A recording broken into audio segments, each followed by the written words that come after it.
Bonjour et bienvenue sur la chaîne YouTube Jiu-Jitsu Zen Ryu. Bonjour et bienvenue. Dans cette vidéo, nous allons répondre à une première question de Dominique. Quelle est sa question? Que pensez-vous du déplacement en croix? Bon visionnage.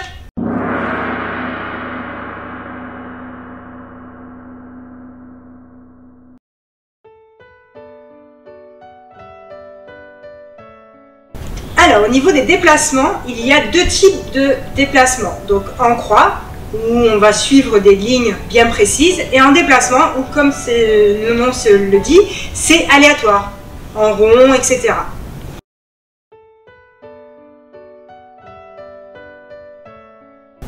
Alors, comme vient de le dire Véro, le deuxième déplacement, c'est celui en croix. Donc, le déplacement en croix, vous prenez une croix formée par la levure des tatamis, ou après vous voyez un petit peu par rapport aux axes que vous prenez en tant que travail. Donc, le travail en croix, en général, il n'est pas compliqué. Ça va être quand ok recule, quand ok avance, ici. Et après, on a les autres axes, à savoir déplacement latéral côté manche, ok, donc ici, ici, ou déplacement latéral côté revers. Donc, pareil, ici.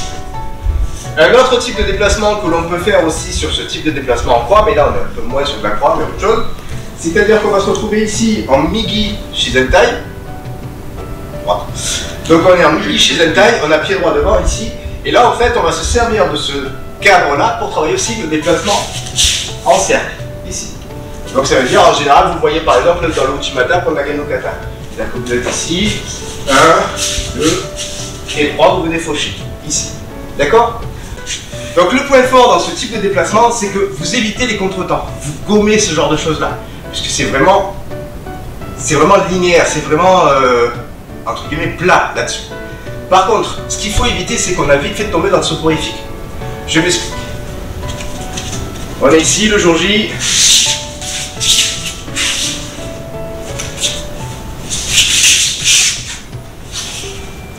Votre jury aura vite fait de s'ennuyer. Et même vous, au niveau démonstration, vous risquez aussi de vous ennuyer.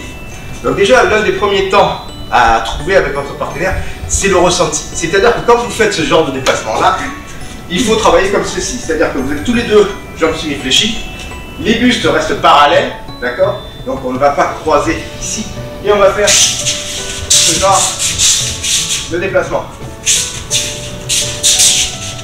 Voilà, là on rend les choses vivantes, d'accord? Et maintenant, une fois qu'on a travaillé le bas, pardon, on va pouvoir travailler le haut. Donc, 1, 2, d'accord? 1, là, je pousse, elle revient. Et quand elle revient, je déséquilibre. Ça veut dire qu'au moment où j'ai fait mon déplacement, ici, premier temps, 1, 2, 3, j'ai mis mon pied d'appui. Donc je forme mon triangle, ici. Et à partir du moment où mon triangle est formé, là, je peux travailler le haut du corps. Et là, elle revient. Et au moment où elle revient, je rentre ma technique. Donc c'est ça qu'il faut arriver à s'approprier, à acquérir pour pouvoir justement éviter de tomber dans le soporifique et de faire en sorte que mon jury ne s'endorme. Donc ça se fait ici, 1, 2, 3, je viens sur une technique avant, mais je peux très bien venir ici, 1, 2, 3, sur une technique arrière. Là je rentre, ici, et après pareil, même chose. Échange, ok, Tori, ok. Est-ce que là tu es bien déséquilibré ou pas? Ok. Là, est-ce que c'est mieux ou pas? Et là, voilà. Donc c'est cet échange-là qu'il faut arriver à faire. Entraide et prospérité mutuelle, c'est pas juste soutien de partenaire, s'il te plaît. C'est vraiment tout ça. Déplacement latéral, c'est pareil. Donc comme on l'a vu, on va être tous les deux en jigotai, ici. Donc chose à éviter de faire, c'est à rejoindre les talons, aussi bien pour l'un que pour l'autre, d'accord? Et le déplacement latéral peut être aussi bien du côté de la manche que du côté du revers, d'accord? Par contre, ce qu'il faut prendre en compte, c'est pareil, c'est le travail de ressenti. 1, 2, 3, ici. J'accentue mon déséquilibre, ici. Et après, à ce moment-là, soit je viens travailler mon soto, soit je viens 1, 2, et je viens placer ma technique. D'accord? Donc c'est ça qu'il faut travailler. Pareil quand on va du côté du revers, ici. On va du côté du revers et là l'idée ça va être de accentuer là-bas. Au moment où elle va passer, je pousse. Et au moment où je la pousse, forcément elle va revenir. Et au moment où elle revient, ben, c'est là que je j'accentue mon déséquilibre. D'accord? Donc on est ici, c'est 1, 2, 3, 3, ici. D'accord? Et quand je pousse ici, c'est pas juste les bras. C'est, je pousse les bras et je tire avec ma hanche. Je tire avec ma hanche, ici. Et après, vous travaillez vos techniques. Que ce soit des Koshiwaza, des Tewaza, ou quoi que ce soit, ou même des Sutiniwaza. Sutiniwaza, si par exemple je fais Yoko Tomanage, ça va faire 1, 2, 3. D'accord? Pareil. 1, 2, 3. D'accord? C'est ça qu'il faut travailler. Et là, ça évite de rentrer votre travail soporifique. Donc, travailler sur du ressenti. Je dis souvent à mes élèves, il faut travailler sur le retour proprioceptif. C'est un échange entre Uke et Tori.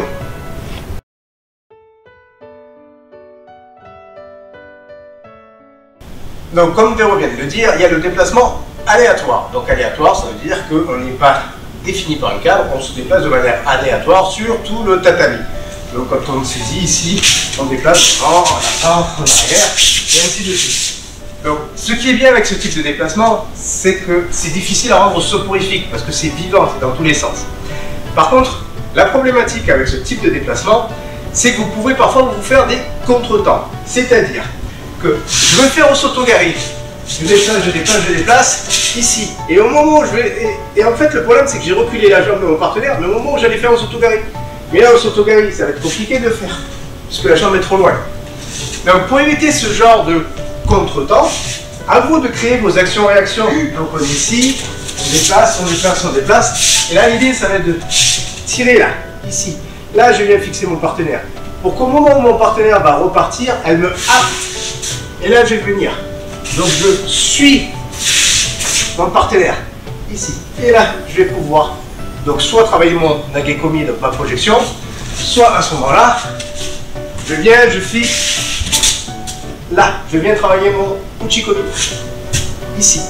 Par contre, ça veut dire qu'au moment où je suis happé par mon partenaire, donc je mets mon temps ici, là, je viens travailler ce verrouillage. C'est ça. D'accord? La technique, le fauchage, le sotogari, c'est pas juste ça. Il y a aussi ce verrouillage au niveau du haut du corps. D'accord? Donc, le déplacement aléatoire là-dessus, c'est bien parce que vous déplacez, vous mettez de la vie, c'est très bien. Ici, et rien ne vous empêche aussi, au moment où vous faites votre déplacement aléatoire, de rajouter du je tasse, mon partenaire se relève, de rajouter du je vais ici, je repousse, elle revient, d'accord? Donc je suis ici, je repousse, elle revient. Là, l'idée, c'est de se créer de l'espace. À partir du moment où je me suis créé de l'espace, ici, là, j'ai de quoi faire. La main, elle a gardé le tsuriti autant que faire se peut au niveau de la clavicule. Parce que là, je peux faire ce que je veux. Que ce soit un mouvement de bras, un mouvement de hanche, un mouvement de jambe. D'accord? Là, j'ai de quoi faire. Par contre, si vous commencez à forcément venir chercher derrière, vous êtes déjà plus limité dans votre capacité à faire du judo.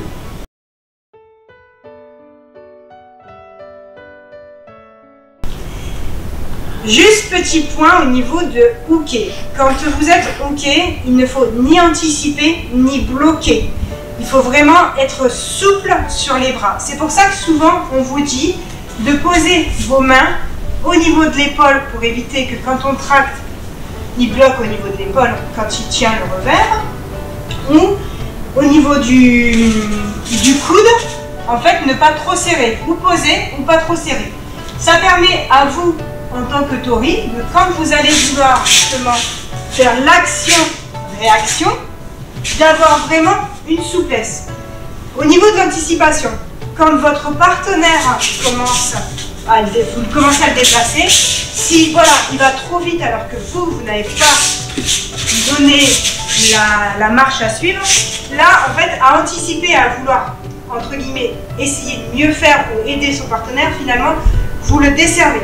Donc vraiment, faites un suivi pour justement pratiquer cet échange mutuel.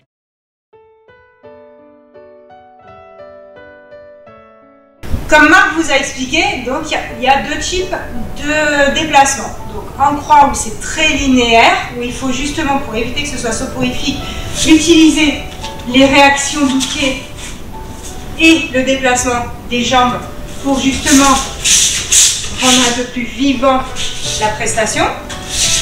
Et celui qui est aléatoire. Donc comme le nom le dit, le déplacement aléatoire, il est de partout.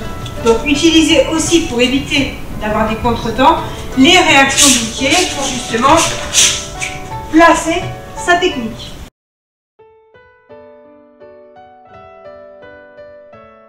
Dominique, on espère qu'on a répondu à votre question.